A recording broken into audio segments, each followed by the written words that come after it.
हरे कृष्णा दोस्तों, स्वागत है आपका अपने चैनल गोविंद का रजिस्टर में। यहाँ हम लेकर आते हैं ऐसी प्रेरणादायक और आध्यात्मिक कथाएं जो हमारे भीतर सोई हुई इंसानियत और ईश्वर के प्रति सच्ची आस्था को जगाती हैं। आज की कथा हमें बताएगी कि भगवान मंदिर, मस्जिदों और दरगाहों से पहले इंसान के दयालु हृदय में निवास करते हैं। इसलिए इस कथा को अंत तक अवश्य सुनिए। चले शुरू करते हैं आज की कथा। कड़ाके की ठंड की एक रात थी। हवा इतनी ठंडी थी कि अच्छे अच्छे लोगों का घर से निकलना मुश्किल हो रहा था। सड़कें लगभग सुनसान थी और लोग जल्दी जल्दी अपने घरों की ओर जा रहे थे ताकि ठंड से बच सकें। शहर की एक प्रसिद्ध दरगाह के बाहर भक्तों की लंबी कतार लगी हुई थी। कोई फूल लेकर आया था, कोई अगरबत्ती, कोई मखमली चादर लेकर अपनी मन्नत पूरी करने आया था। हर व्यक्ति अपने मन में कोई न कोई इच्छा लिए दरगाह पर हाजिरी लगाने आया था। कोई नौकरी मांग रहा था, कोई संतान, कोई बीमारी से मुक्ति और कोई अपने व्यापार की तरक्की। उसी दरगाह के ठीक सामने फुटपाथ पर एक बूढ़ा व्यक्ति ठंड से बुरी तरह कांप रहा था। उसके शरीर पर फटे हुए कपड़े थे। कई दिनों से उसने भरपेट भोजन भी नहीं किया था। उसके हाथ पैर ठंड से सुन्न हो चुके थे।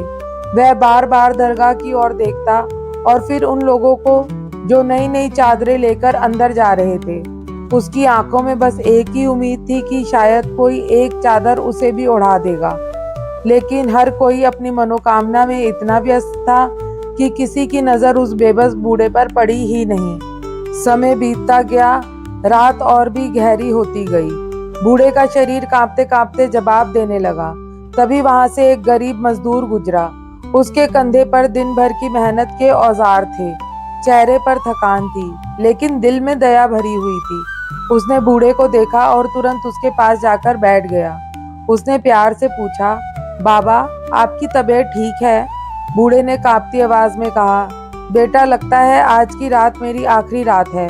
मजदूर की आंखें भर आई। उसने बिना एक पल गवाए बूढ़े का हाथ पकड़ा और बोला, ऐसा मत कहिए बाबा, आइए मेरे साथ चलिए। बूढ़ा आश्चर्य से उसे देखने लगा। उसने पूछा, बेटा, तुम दरगाह नहीं जाओगे? तुम्हें अल्लाह से कुछ नहीं मांगना? मजदूर हल्का सा मुस्कुराया और बोला, मांगना तो बहुत कुछ है बाबा, लेकिन अगर आज मैं आपको यहीं छोड़कर चला गया तो मेरी सारी इबादत बेकार हो जाएगी। मेरा मानना है कि अगर किसी की जान बचा सकूं तो वही सबसे बड़ी दुआ है। इतना कहकर वह बूढ़े को अपने छोटे से घर में ले गया।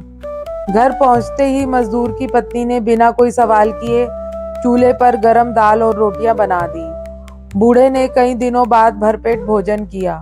उसकी आंखों से आंसू बह निकले। रात को जब सोने का समय आया तो घर में चादरें कम थी। मजदूर और उसकी पत्नी ने अपने बच्चों के साथ एक ही चादर में जैसे तैसे जगह बना ली और दूसरी चादर बूढ़े को ओढ़ा दी ताकि उसे ठंड ना लगे। छोटा सा घर था, साधन भी बहुत कम थे, लेकिन उस रात किसी ने शिकायत नहीं की।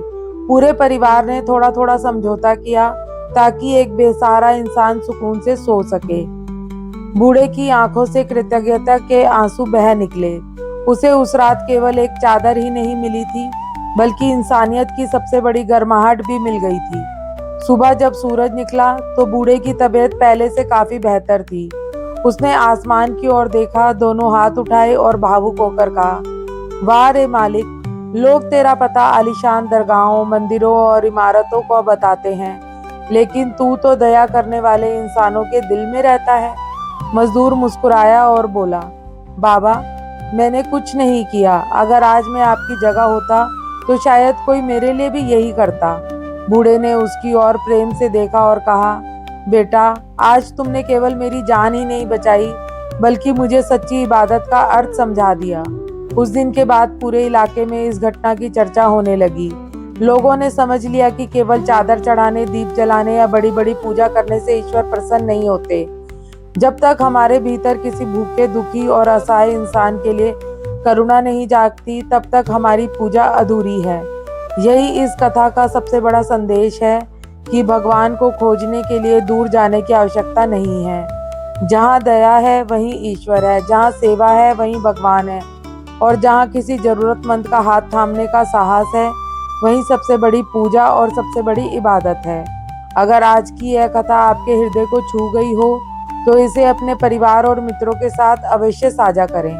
वीडियो को लाइक करें, चैनल गोविंद का रजिस्टर को सब्सक्राइब करें और ऐसी ही प्रेरणादायक कथाओं के लिए हमारे साथ जुड़े रहें।